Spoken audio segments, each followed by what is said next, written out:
हापुड़ की मिट्टी से जुड़े राजनीति के तार। गांव के मुद्दों से कितना किसका सरोकार।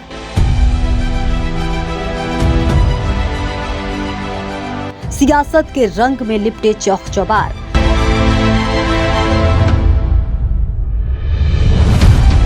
पंचायत चुनाव के 2 साल बेमिसाल या फिर गांव का हाल बदहाल।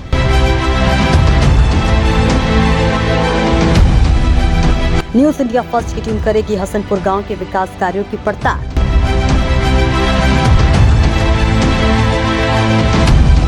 देखिए पंचायत विकास कार्यों की महा coverage news India first TV पर।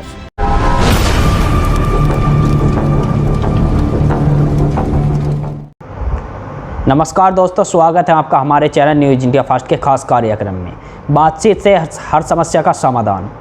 मैं आपका होस्ट दोस्त गुलजार लेकर के आ गया हूं जनपद हापुड़ की ग्राम पंचायत हसनपुर में, जहां न्यूज इंडिया फर्स्ट की टीम एक सर्वे कर रही है 2 साल बेमिसाल।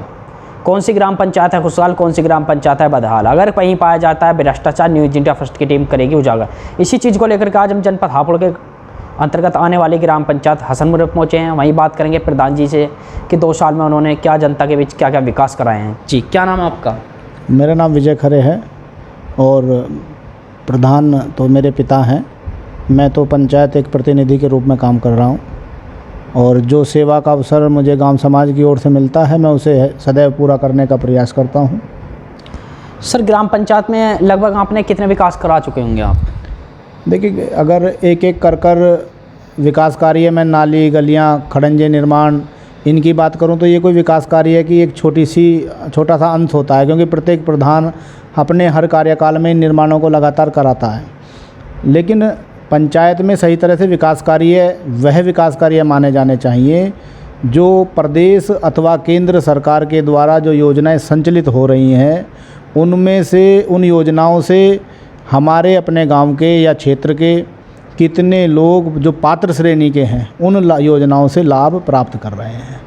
मैं बात करूं पेंशन की तो दिव्यांग पेंशन मेरे यहाँ अनेकों लाभार्थी ले रहे हैं। कोई एक आध कोई रह रहा है, कोई डॉक्यूमेंटेशन की वजह से, वह अलग बात है, लेकिन अधिकांश लोग जो है 1000 रुपये प्रति माह की पेंशन प्राप्त कर रहे हैं। वृद्ध महिलाएं हैं, वृद्ध पुरुष हैं जिनकी 60 वर्ष से अधिक आयु हो गई है, वो भी पेंशन प्राप्त कर रहे हैं। समय से ठीक प्रकार से उन्हें 1000 रुपये प्रति माह पेंशन मिल रही है।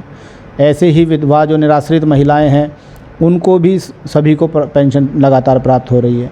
सामूहिक विवाह योजना की बात करें तो मेरे गाँव में अनेकों लाभार्थी हैं, दर्जन से भी ज़्यादा। मेरे हिसाब से पिछले 5 साल का कार्यकाल उत्तर प्रदेश सरकार का या ग्राम पंचायतों का या अब आगे आने वाले जो ये 2 साल हुए हैं हमारी ग्राम पंचायतों में, तो तकरीबन 20-25 लाभार्थी से भी ज़्यादा बड़ी संख्या हो सकती है कि उन्हें 51 हज़ार रुपये का सामूहिक विवाह में योगदान देने का सरकार ने काम किया है। हमारी तरफ से तो बस ये है, लाभार्थियों को समय पर उसकी नियम व शर्तें समझाकर उन्हें अवसर प्रदान कराने का काम हमने किया है।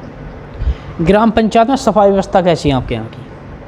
देखिए, ग्राम पंचायत में सरकार की तरफ से एक सफाई कर्मचारी नियुक्त किया गया है। मैं उसकी प्रशंसा करनी चाहूँगा। मेरा पूरा समाज, मेरा पूरा गांव गंदगी करने की तरफ अग्रसर है। मैं स्वयं भी, मेरा परिवार भी सफाई करता है और कूड़े का ढेर इकट्ठा करता है, लेकिन वो एक अकेला व्यक्ति क्रमबद्ध कभी किसी मोहल्ले में कभी किसी मोहल्ले में जाकर व्यवस्थित उसका चार्ट बना हुआ, शेड्यूल बना हुआ है, तो वो उसके अनुसार वो सफाई करता है। सफाई की बात की जाए, सभी लोग संतुष्ट हैं। जहाँ से किसी व्यक्ति को कोई शादी ब्याह या कोई उसके कार्यक्रम होता, प्रोग्राम आता, उसे स्पेशली कोई सफाई करानी होती है तो मैंने सभी को कहा गया है इसमें कि भाई अपनी आप सूचना हमें दे दें, 1-2 दिन पहले ठीक से सफाई करते हैं। वो अपने समय पर काम करता है, सुबह आता है और अपनी ड्यूटी के टाइम तक रहता है। ग्राम पंचायत में लगभग आपने कितने रास्तों का निर्माण करा चुके होंगे आप?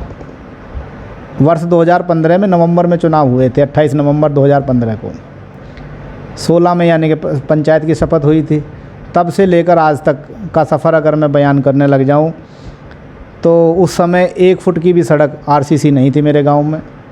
प्रधान बनते ही माननीय विधायक जी ने, श्री विजयपाल आरती जी ने गांव के आधे मार्ग को आरसीसी करा दिया था और अब दोबारा प्रधान बने तो माननीय सांसद जी ने, माननीय विधायक जी ने ऐसी कृपा दृष्टि हम पर बनाई कि माननीय सांसद जी और विधायक जी के प्रयास से मुख्यमंत्री जी के कोष से, त्वरित कोष के माध्यम से हमें फिर तकरीबन 35-36 लाख रुपए की धनराशि प्राप्त हुई और हमारे गांव का मुख्य मार्ग कंप्लीट आरसीसी हो गया, सड़क बन गई, नालियां बन गई, पानी की अच्छी निकासी की व्यवस्था हो गई। छोटी सी एक जगह अभी काम टेंडरिंग में प्रक्रिया में है, तो वो बाकी काम है वो जल्द शीघ्र पूरा होना जा रहा है।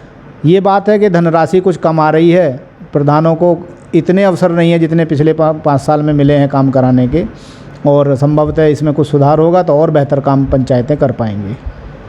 ग्राम पंचायत में कितना पोलिंग होगा आपके यहाँ? हमारे यहाँ जो पिछला चुनाव 2021 का हुआ 1251 का मतदान था। मेरे यहाँ एक माजरा कांकर गांव का और लगता है, वहाँ दोनों मिलाकर 1251 का पोलिंग रहा है। ग्राम पंचायत में आपने शौचालय का निर्माण कराया हो? हाँ, शौचालय बने हैं। प्रत्येक घर के अंदर उत्तर प्रदेश व केंद्र की सरकार ने 12,000 रुपये की धनराशि देकर शौचालय बनवाए हैं। गांव को खुले में शौच से मुक्त कराया है। और अभी भी किसी व्यक्ति को यदि जिसके घर में शौचालय बना हुआ नहीं है, यदि उसे आवश्यकता है, तो मैं आपके चैनल के माध्यम से बताना चाहता हूँ, जो परिवार शौचालय से विहीन हो या किसी त्रुटि से छूट गया हो, वो ऑनलाइन जनसेवा केंद्र के माध्यम से आवेदन करा सकता है। सरकार 2 किस्तों में 6-6 हज़ार रुपये की 2 किस्तों में 12,000 रुपये की धनराशि उसके खाते में भेजने का काम करेगी। इसमें किसी मध्यस्थ या बिचौलिए का कोई काम नहीं है।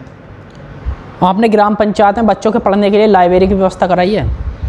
लाइब्रेरी की व्यवस्था हमारे यहाँ अम्बेडकर भवन है, काफ़ी अच्छी बनी हुई बिल्डिंग है, वहाँ व्यवस्था की बातचीत चल रही है, क्योंकि वो एक सामुदायिक भवन है और ग्राम पंचायत में आबादी के नज़दीक सरकारी भूमि उपलब्ध ना होने की वजह से उसका चयन किया गया है।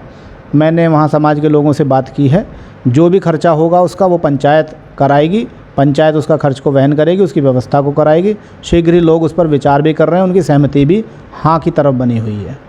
ग्राम पंचायत में विकास को लेकर अब तक लगभग कितना पैसा आ चुका होगा यहाँ पर? देखिए, अभी की किस्त आई है 46,000 रुपये का जो किस्त है वो इस बार की आई है, और पिछले 8 महीने से तो कोई किस्त ही नहीं आई थी। तो इतने छोटी धनराशि मिलना जो उनके मुंह में जीरा जैसी है, लेकिन फिर भी हम उसी से काम चलाकर बहुत अच्छा काम कराने का प्रयास कर रहे हैं। ऐसा कोई काम करने का प्रयास नहीं है जिससे कि धनराशि का अपव्यय हो, धनराशि का सदुपयोग हो, इस बात की पहले चिंता करी जा रही है। आपकी ग्राम पंचायत में गौशाला भी है क्या? नहीं, गौशाला हमारे यहाँ नहीं है। और जो हमारे यहाँ गौवंश हैं, जो छुट्टा गौवंश हैं, उनकी हम लोग पंचायत स्तर पर बेहतर व्यवस्था कराते हैं। जो आसपास हमारे यहाँ मलकपुर की, नंदपुर की गौशाला है, भटेल में गौशाला है, तो इन ग्राम पंचायतों में हम सरकारी वाहन का उपयोग कर जो भी छोटा मोटा खर्च होता है पंचायत उसको उठाती है और व्यवस्था कराती है। उन पशुओं को हम वहाँ पर व्यवस्थित कराने का काम कराते हैं। सुरक्षा दृष्टिकोण को रखते हुए आपने सीसीटीवी कैमरे का निर्माण कराया है क्या? दरअसल सीसीटीवी कैमरे एक ऐसी चीज़ है जो समाज में सुरक्षा की दृष्टि से बहुत आवश्यक है। अभी तक इस और सरकार की तरफ से कोई दिशा निर्देश नहीं मिलने के कारण, क्योंकि इसका बजट जो खर्च होता है वो बहुत ज़्यादा होता है सीसीटीवी कैमरे का, और इस व्यवस्था के चलते हमने जो है जब तक सरकार से कोई अनुमति या कोई सरकार का शासन आदेश नहीं आया, इस दिशा में कोई कदम नहीं उठाया गया। लेकिन मैं ये मानता हूँ कि ये एक बहुत ही महत्वपूर्ण कार्य है जो पंचायत में हमारे आमजन लोगों की सुरक्षा की दृष्टि से बहुत महत्वपूर्ण है। हमारी ग्राम पंचायत अपने इस कार्यकाल में बहुत शीघ्र इस जो सीसीटीवी कैमरा इक्विप्ड कराने का काम है, इसे भी पूरा करने का काम करेगी। आपने खंभों पर लाइटें लगवाई हों? हाँ, हमने सोलर लाइट तो नहीं लगवाई, हमने हाई मास्क लाइट लगवाई थी, जो हमें कांता करदम जी लोकसभा राज्यसभा की सांसद हैं हमारे यहाँ से, उन्होंने एक लाइट हमें दी थी, वो लगी है। और पंचायत ने भी कुछ लाइटें विभिन्न स्थानों पर जहाँ आवश्यक था, लोगों के कहने के अनुसार उनकी ज़रूरत को ध्यान में रखते हुए जहाँ प्रकाश की व्यवस्था करना अनिवार्य था, वहाँ हमने वो व्यवस्था कराई भी है। आपने ग्राम पंचायत में क्या जो अमृत सरोवर का निर्माण भी कराया है? मैं आपके चैनल के माध्यम से बताना चाहता हूँ, हमारे यहाँ 4 बीसे का तालाब है। उस तालाब पर कुछ लोगों के द्वारा छोटा मोटा निर्माण भूलवश कर लिया गया, अज्ञानता में कर लिया गया। लेकिन मैंने उनसे बातचीत की और उसे थोड़ी सी जगह को खाली कराने में प्रशासन का इतना अच्छा सहयोग नहीं मिल पा रहा है। मैं प्रशासन से भी अपील करना चाहूँगा कि बहुत ही शांतिपूर्वक इस मुद्दे को सुलझा कर, क्योंकि अभी मैंने काम करवाया था कृषि विभाग के माध्यम से, इस योजना में शामिल किया गया था, तो छोटी जो भी सफाई हो सकी वो हमने कराई है। लेकिन ग्राम पंचायत उसको बनाना चाहती है। थोड़ा सा उस पर किन लोगों के द्वारा भूलवश कुछ निर्माण कार्य है, उसे अगर सरकार हटाने का काम करवाएगी, उन्हें समझाने का काम करेगी, निश्चित रूप से ये काम भी हो जाएगा। तालाबों का ग्राम पंचायत में सौंदर्यीकरण कराया हो आपने? एक ही तालाब है हमारे यहाँ पर, छोटी तालाब है, उसका सौंदर्यीकरण तब तक संभव नहीं है जब तक सरकार से मैंने लिखित में भी सरकार को कार्रवाई की हुई है। मेरे पास उसकी रिसीविंग कॉपीज़ भी हैं। मैंने एसडीएम महोदय और जिलाधिकारी महोदया को दोनों को इसमें अवगत कराया हुआ है, उनके कार्यालय में जमा की हुई हैं। लेकिन बस थोड़ी सी मैं कहना चाहूँगा कि उनकी तरफ से कुछ खाना पूर्ति का ही विषय रहा है। मेरे कहने के बावजूद भी उन्होंने ठीक से उस पर काम नहीं किया है। मुझे मदद जो है, अगर थोड़ी सी और सशक्त मदद मिलती तो मैं किसी को नुकसान पहुंचाने की दृष्टि से नहीं कह रहा हूं।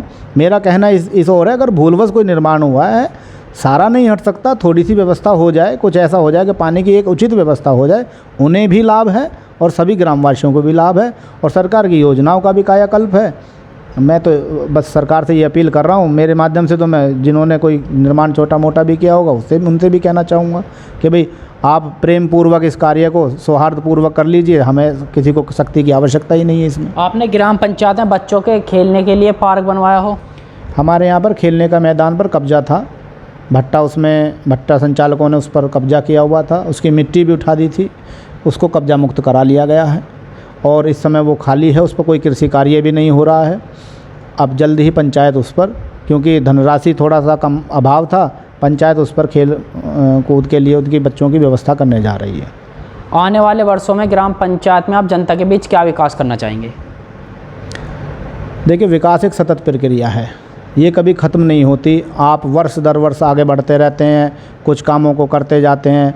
मैं सबसे पहले विकास कार्य करने से पहले एक बात कहनी चाहता हूँ कि जब तक जनता जनार्दन आपके सहयोग में नहीं है, आप उतना सफल नहीं हो सकते अपने कार्यों को कराने में जितना कि होना चाहिए। लोग अगर सहयोग दें, लोग अपनी समस्याएं बताएं, लोग अपने सवाल रखें, तो कहीं अन्य विभाग में कहने से पहले आप प्रधान से या पंचायत के किसी अपने सदस्य से कहें तो शायद हो सकता है उसका बहुत जल्द और उचित निपटारा हो सकता है। कमज़ोर पंचायत नहीं है, पंचायत आपकी बहुत सशक्त है, इच्छा शक्ति बहुत दृढ़ है और खूब मजबूती के साथ काम करने में सशक्त भी है। शिक्षित प्रधान है और शिक्षित ही ज़्यादातर आपके पंचायत सदस्य हैं। तो मैं विकास कार्यों की बात करूंगा तो लाइब्रेरी गांव में ज़रूर बनवाई जाएगी। गांव के अंदर एक खेल का अच्छा सुसज्जित, जो बच्चों की आधुनिक सुविधाओं से लैस हो, ऐसा खेल का मैदान बनाया जाएगा। कैमरे की सुविधा जो है, तीसरी आंख जो हमारे संदिग्ध गतिविधियों पर भी नज़र रखे, गांव की को सुरक्षा का माहौल प्रदान कर सके, ऐसा एक जो है कैमरे की व्यवस्था अपने गांव समाज में करी जाएगी और तालाबों को भी सुंदर बनाया जाएगा। मैं एक बात और कहनी चाहता हूं कि हमारे गांव में जो स्वच्छ पेयजल की व्यवस्था के लिए टंकी के निर्माण के लिए जगह सुनिश्चित की गई थी, उसको सरकार ने अभी तक हमें टंकी प्रदान नहीं की। हमारे बराबर के ग्राम पंचायत मीरपुर कला से जोड़ने का काम कर रहे हैं, जबकि हमारा गांव तकरीबन 15-16 फीट की ऊंचाई पर है और साथ में 1 किलोमीटर की दूरी है। इसी से फिर 1 किलोमीटर और आगे कांकर गांव पड़ता है हमारा, तो टंकी बन रही है 2.5-3 किलोमीटर दूर, ऊंचाई है 15-16 फीट की हाइट पे। दूसरी ग्राम पंचायत है, यहाँ कुछ भेदभावपूर्ण वाले विषय भी उस गांव से रहता है। हमारे गांव में ज़्यादातर मजदूर और निम्न श्रेणी के लोग रहते हैं। जहाँ तक आय का सवाल है, वो लोग थोड़े धनाढ़ प्रवृत्ति के हैं, तो उतना स्वागत हमारे गांव के लोगों का नहीं हो सकता, उतनी अच्छी व्यवस्था हमारे लिए नहीं बन सकती। मैं आपके माध्यम से यहाँ एक सहयोग की अपील भी करता हूँ कि सरकार हमारे यहाँ बनने वाली जो टंकी है उसकी अलग से व्यवस्था करे। एक माननीय प्रधानमंत्री जी का एक संदेश है, बेटी पढ़ाओ बेटी बचाओ, उसके बारे में क्या संदेश देना चाहेंगे आप?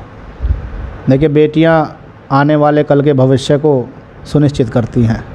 जिस गांव की, जिस समाज की बेटियां शिक्षित होंगी, निश्चित रूप से आने वाली पीढ़ियां जब वो जाएंगी यहाँ से, किसी घर परिवार के दायित्व संभालेंगी, बड़े होकर किसी विभाग में नौकरियां करेंगी, कहीं अफसर बनेंगी, निश्चित रूप से समाज सशक्त होगा। और जो हमारा देश विकासशील की प्रगति पर है, इस विकासशील पथ पर है, निश्चित रूप से कभी ना कभी वो फिर हमारी बेटियों के सशक्त होने से, बेटियों के पढ़ने से, उनके और आधुनिक होने से हमारा देश विकसित देश की श्रेणी में आ जाएगा। जुड़े रहिए हमारे न्यूज़ इंडिया फर्स्ट के साथ। जनपद हापुड़ से गुलजार अली के साथ शिवा आजाद की खास रिपोर्ट।